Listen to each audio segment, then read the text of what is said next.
কাঁচা মাছ কেন গো বৌমা? ভাতটা এখন শেষ হয়নি, ভাতটাকে করতে দাও, তারপর কাঁচা মারো।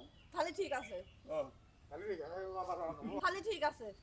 না হয়নি, মানে কুরবার কবার খালি ঠিক আছে। ও তাহলে ঠিক আছে, কথাটা মাথায় থাকে। আচ্ছা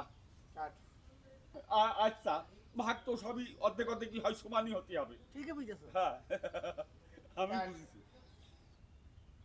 আস্তে আস্তে তোমার বুঝলাম দেখি, আর তুমি কষ্টটা কি? না হ্যাঁ? কাঁচা মারা দেখে আমার 6টা মেয়ে, 21টা নাতিপুতি নাতিনাতকুত, তারা কার বাড়ি আসবে? না তা তো ঠিকই, তা তো ঠিক, হ্যাঁ তা তো ঠিকই, তা তো ঠিকই, কিন্তু বাবু এই ভাগ তো আবার ঘুরে গেল। তাহলে আমু তো ঘুরে গেলাম চাচা। না তুমি তো আমার হুমকি দিবা। তো সেই কথা তো চাচা তাহলে তো আমু ঘুরে যাবা না। ও আচ্ছা তাহলে আমু তো ঘুরে গেলাম না তা তো ঠিকই, তা তো ঠিকই। তাহলে আমু তো এবার ঘুরে গেলাম চাচা। না তা তো ঠিকই, তা তো ঠিকই। শোনো ভাই, না না না বৌমা তোমার মোটেই ঘোরার দরকার নেই, যাহার সরি না না না না না না বৌমা তোমার মোটেই ঘোরার দরকার নেই, আমি তোমাদের পক্ষেই কাজ করবানে। আবার তুমি বাবু তুয়াইলে ধারা মারলে কেন? না মাথায় বানলা ও টাইট আছে কিনা। তুমি কি জমি দেওয়ার জন্য আমি নিয়ে আসো, নাকি ঘুর পাস পাকানোর জন্য আমি নিয়ে আসো? কোনটা তুই বুঝতে পারছিস না?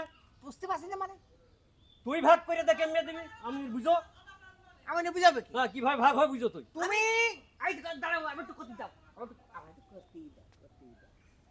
আমি বুদ্ধি হে বলতো, তোমার 6টা মেয়ে, তোমার যে নাতি নুতকো এ পর্যন্ত তো ঢালছি আর খাইয়ে যাচ্ছে, ঢালছি আর খাইয়ে যাচ্ছে, আর কত খাবে? আবার এই বাকি এই সম্পত্তিটুক আছে, তুমি এখনই আবার এই বাকি এই সম্পত্তিটুক আছে তাও তুমি দিয়ে দিচ্ছ। ও কি ওর থেকে তুমি একবারে ঘাট ধরে বের করে দাও, মুমিয়ে নিজে থাকি। তাই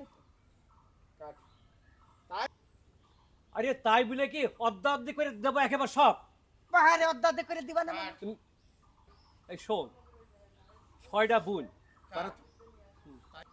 তাই বলে কি তোর অর্ধেক দিয়ে দেবো আর 6টা বোন তোর ফাঁকি দেবো, আমি বাইসে থাকাকালীন ওয়ারেস ফাঁকি দেবো, এটা কি হয়? না ঠিকই কইছো।